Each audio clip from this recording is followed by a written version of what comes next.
you with that. I haven't seen these. No, let's watch it.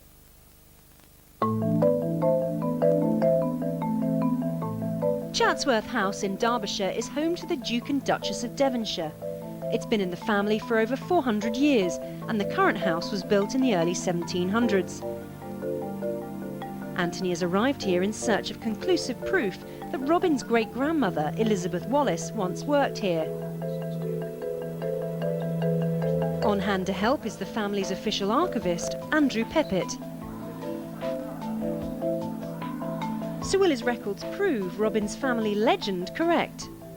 Well, what we've got, Anthony, is the account books for 1854, the first year in which she worked here, and here is her name in the wages list for the first half year that she worked, sometime starting between September and December of 1854. And then what else we got? We've got how much money she got there, haven't we? Yes, she was paid £7 10 shillings for a half year's work, right.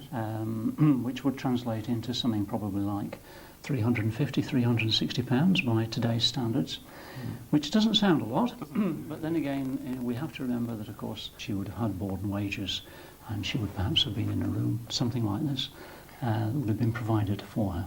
Yes, what I was going to say, in fact, I mean, this is great because we, in fact, you've actually got, and this is, I take, is an original servant's room. And this is one of the original servants' rooms, as you can see, with 2 beds, and with a washstand and a fireplace as well, so it would have been reasonably comfortable, right, even in winter, which is good to know. Elizabeth's living quarters may have been on the Spartan side, but she would still have been able to enjoy the splendour of the rest of the house.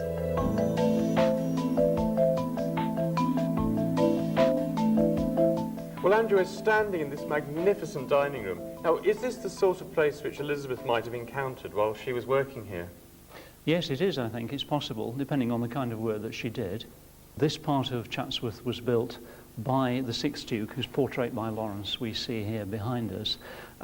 It was an area that was built in the 1820s, finished in the early 1830s, and this would have been a dining room in regular use during the time when she was here and when the 6th Duke was alive, and wonderful surroundings to have worked in. Wonderful. And so here we have the 6th Duke of Devonshire.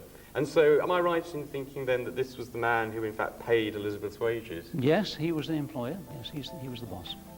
If Robin and Sheila's family legend is correct, this is the man who gave their ancestor her cupboard when she left his service. The life of the Duke's mother could provide further evidence of the cupboard's origins. His mother was Georgiana, the wife of the 5th Duke, a very important figure, a society hostess, very much involved in the political life of her day. We certainly know that she moved in the same circles as the Prince of Wales, for example. That's intriguing, because the corner cabinet where we started our quest has actually got the Prince of Wales's feathers on it. Yes. So the cabinet was made, I think, about 1820. So do you think there's a sort of possibility that there could be a link with the cabinet sort of going back through his mother to the Prince of Wales that way? Well, there certainly was that link there in the Regency time. There's no doubt about that. We are going back perhaps 50 years before Elizabeth Wallace's employment in the house. So if the Duchess placed the Prince of Wales' feathers on her furniture as a symbol of their friendship, it could prove the link between our cupboard and the Chatsworth House collection. The family's story of a Duke's generous wedding gift is now far more credible. Elizabeth and her new husband Jacob moved away from here to Mexborough near Leeds, where they settled down and started a family. Elizabeth died there at a ripe old age in 1905, but she and her descendants always had that cabinet to remind them of the time which she had spent here as a servant at Chatsworth.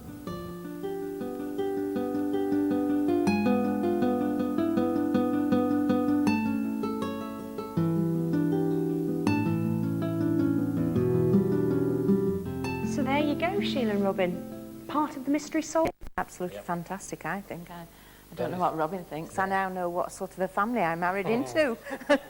Well, I mean, Anthony, going back, it must have been great to have found Elizabeth Wallace down on Chatsworth's records. It was actually a real relief because, as I said when we talked before, there's no guarantee that a servant is going to be recorded as such at all, so it might have been unprovables, and I'm really glad that Chatsworth have got such good records and they were able to absolutely confirm your family story and prove how you're linked to Chatsworth via that cabin. It's really